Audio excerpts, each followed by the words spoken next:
regarding fast track service tax please. मैंने आपको बताया था किसी भी लॉ को बनाने के लिए आपको कॉन्स्टिट्यूशन ऑफ इंडिया चेक करना पड़ेगा। दो लोग लॉ बना सकते हैं, एक सेंट्रल गवर्नमेंट, दूसरा स्टेट गवर्नमेंट। और ये सर्विस टैक्स का लॉ बनाने का पावर किसके पास है? सर्विस टैक्स का लॉ बनाने के पास किसके पास है? सेंट्रल गवर्नमेंट के पास है। कौन सी एंट्री नंबर 97 से, और कौन सा एक्ट बनाया गया? फाइनेंस एक्ट 1994 और ये constitution of India. Entry number 97 is a residual entry of list 1 union list of constitution of India which empowers only central government to levy tax on services. State government do not have the power to levy tax on services. Drawing power from entry number 97, central government enacted Finance Act 1994 to levy tax on services. Number 2, state government has the power to levy tax on sale of goods. Entry number 54 लिख लें आप।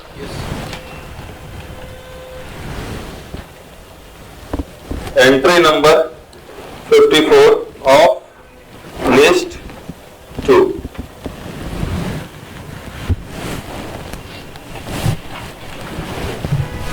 State government के पास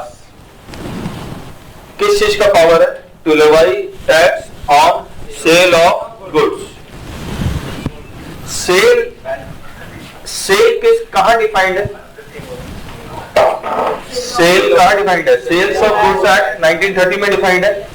then constitution of India was amended and a new article 366 clause 29A में added है definition of deemed cell. तो अगर deemed cell है तो इसके ऊपर भी अब सर्विस टैक्स नहीं लगेगा। कौन सा टैक्स लगेगा? Sales tax. Constitution of India has defined deemed sales under Article 366, आप ब्रैकेट में लिख लीजिए 29A। तो 29A एडेड है, sub article 29A। Deemed cell कितने तरह के हैं? 6 तरह के हैं। पहला, उसको ऊपर वाला पढ़ रहा हूं। टैक्स ऑन सेल और purchase of goods includes 1. A transfer otherwise than in pursuance of a contract of any goods for cash, deferred payment or other valuable consideration. हमने आपको बताया था एग्जांपल, गवर्नमेंट कुछ कमोडिटी को कंट्रोल करती है, जैसे शुगर के प्राइसेस को कंट्रोल करती है, वहां पर वो कंट्रोल कमोडिटी है, वो कंपल्सरी सेल में आएगा, उसी प्राइस में बेचना और खरीदना होगा, और म्यूचुअल कंसेंट एब्सेंट है तो सेल्स ऑफ गुड्स एक्ट में it is not a sale, but as per constitution of India now it is a deemed sale. Number 2, a transfer of goods whether in goods और in some other form. Some other form का मतलब, अगर मैं आपको building का contract दे रहा हूं, जब बिल्डिंग पूरी तरह से बन के तैयार होती है तो वो कौन सा फॉर्म हो जाता है? Immovable property. वैसा तो इमूवेबल प्रॉपर्टी के ऊपर सेल्स टैक्स लगना ही नहीं चाहिए, लेकिन यहां पर इसको क्या माना गया? Deemed sale. और इस डीम्ड सेल में सिर्फ कौन सा टैक्स लगेगा? सेल्स ऑफ गुड्स का, सीमेंट, स्टील्स, ये सब जो ट्रांसफर हो रहा है in execution of works contract, उसी पे वैट लगेगा। The transfer of goods, whether as goods or in some other form, involved in the execution of works contract. तो कॉन्ट्रैक्ट ऑफ मटेरियल पे लगेगा वैट, कॉन्ट्रैक्ट ऑफ लेबर पे लगेगा service tax. Indivisible होना चाहिए, याद रखना। Third, a delivery of goods on hire purchase और any system of payment by instalment. Fourth, a transfer of the right to use any goods for any purpose for cash, deferred payment or other valuable consideration. किसको deem cell माना गया? Lease cell को, lease transfer को deem cell माना गया। A supply of goods by an unincorporated association or body of person to member for cash, deferred payment or other valuable consideration. अगर unincorporated association अपने ही members को कोई goods बेचती है तो वो तो सेल है ही नहीं, क्योंकि टू पार्टी नहीं है, लेकिन इसको भी क्या माना गया? Deem sale. आखिरी, A supply or service of food or any drink for human consumption for cash, deferred payment or other valuable consideration. तो जो कैटरिंग सर्विसेज है उसमें दोनों contract material plus contract of labour है, मटेरियल पे VAT और labour पे service tax. Indivisible होना चाहिए, अगेन डिविजिबल है तब तो कोई दिक्कत ही नहीं है, मटेरियल पे वैट लग जाएगा और लेबर पे सर्विस टैक्स लग जाएगा। In the above cases, service tax cannot be levied since treated as deemed sale of goods. Charging section, section 66B, charging section. There shall be levied service tax at the rate of 12% on the value of all services other than those services specified in the negative list, provided or agreed to be provided in the taxable territory by one person to another and collected in such manner as may be prescribed. Value कहाँ defined है, किस section में defined है value? Section 67 में। Services section 65B subsection 44 में। Negative list section 66D में। Taxable territory section 65B subsection 52 में। By one person to another, person में डिफाइंड है। तो यहाँ पर पर्सन में government is also treated as person. तो गवर्नमेंट को क्यों पर्सन माना गया? गवर्नमेंट को पर्सन क्यों माना गया? गवर्नमेंट को पर्सन इसलिए माना गया क्योंकि इनडायरेक्ट टैक्स में government is a person. Government क्या करेगा, किसी थर्ड पर्सन को सर्विस प्रोवाइड करेगा तो सर्विस टैक्स कलेक्ट करेगा और अपने पास रख लेगा। इसीलिए इनडायरेक्ट टैक्स में government is a person. Government दो तरह की सर्विसेज प्रोवाइड करती है, पहला स्टैट्यूटरी सर्विसेज और कमर्शियल सर्विसेज। अब मैं नेगेटिव लिस्ट में क्या पढ़ रहा हूँ कि government providing any kind of services whether statutory और commercial is in negative list. फिर एक्सेप्शन बना दिया गया और एक्सेप्शन में लिखा गया कि कमर्शियल सर्विसेज जो गवर्नमेंट प्रोवाइड कर रहा है वो टैक्सेबल हो जाएगा। तो चार लिखे गए थे, हम पढ़ेंगे। Definition of service, meaning of service कहाँ डिफाइंड है? Section 65B subsection 44 meaning of service। आपने डेफिनेशन लिख लिया था, meaning of service section 65B subsection 44। लेकिन meaning of service, सर्विस कितने पार्ट में? सर्विस मीन्स सर्विस इंक्लूड्स, फिर लिखा हुआ है सर्विस शैल नॉट इंक्लूड, फिर एक्सप्लेनेशन और एक्सप्लेनेशन दिया हुआ, करेक्ट है? अब सर्विस मींस यानी कि ये both inclusive and exhaustive definition है। तो ये service means any activity carried out by a person for another for consideration. Activity is not defined in the act. तो एक्टिविटी का जनरल मीनिंग लेंगे। एक्टिविटी कैन बी पॉजिटिव और negative. तो activity अगर positive है तो भी सर्विस टैक्स लगेगा, नेगेटिव है तो भी सर्विस टैक्स लगेगा। मैं आपके लिए ये काम करूंगा, पॉजिटिव सर्विस टैक्स लगेगा, नेगेटिव मैं आपका टिकट कैंसिलेशन करता हूं, नेगेटिव है इसके ऊपर भी सर्विस टैक्स लगेगा। पढ़िए, activity is not defined in the act, it would include an act done और act not done, a work done और work not done. To tolerate an act और a situation is also treated as an activity. Example, non competitive fees, मैं ये काम नहीं करूंगा, मैं आपके लिए आपके अगेंस्ट कोई कॉम्पिटिटिव बिजनेस खड़ा नहीं करूंगा, उसके लिए मुझे आप पैसे दोगे, that is called non competitive fees. तो नॉन कॉम्पिटिटिव फीस पे सर्विस टैक्स लगेगा।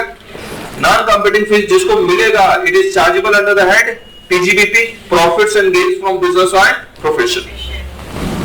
B, demurrage charges for not clearing goods within prescribed period. अगर पेनल्टी लग जाती है, डैमेज, मैंने आपको दो एग्जांपल दिए, तो फूड से अगर आप टाइमली क्लियर नहीं करेंगे तो डीमैरेज चार्ज लगेगा।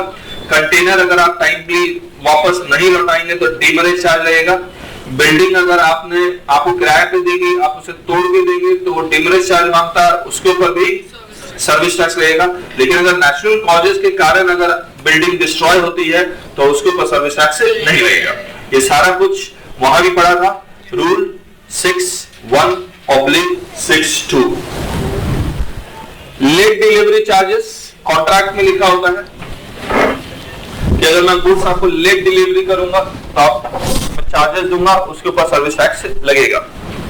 agreeing not to appear before opposite party in a court, guarantee commission, cancellation charges charged by hotels, airlines, builders, contractors, forfeiture of deposit as penalty like quality, late delivery, violation of any terms of contract, etc. Penalty for breach of contract. इसमें ऊपर में जो लिखा हुआ line है, service means any activity carried out by a person for another for consideration, यानी कि to party होनी बहुत जरूरी है। एक पार्टी एक्टिविटी कर रहा है, दूसरी पार्टी कंसिडरेशन दे रहा है, तो इसका मतलब there should be a contract, no contract, no service tax for you.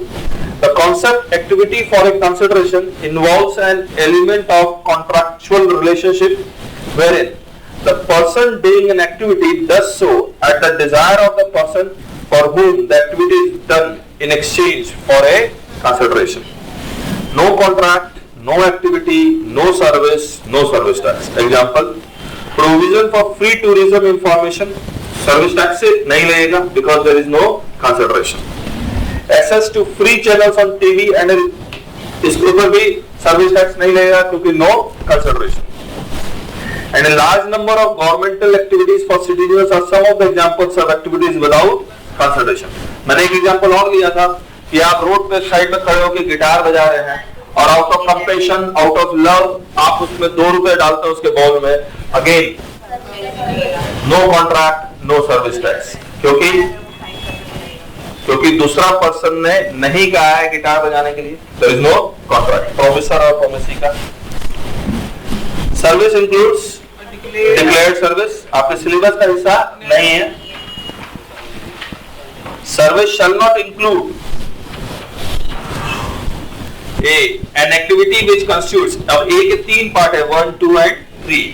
Service shall not include an activity which constitutes merely a transfer of title in goods or immovable property by way of sale, gift or in any other manner, यानी कि exchange या inheritance. तो अगर मैं simply property आपको transfer कर रहा हूं, चाहे मूवेबल या इमूवेबल, उसके लिए मुझे कंसिडरेशन मिल रहा है, उसके ऊपर सर्विस टैक्स नहीं लगेगा. कौन सा टैक्स लगेगा? वैट लगेगा, वैल्यू एडेड टैक्स.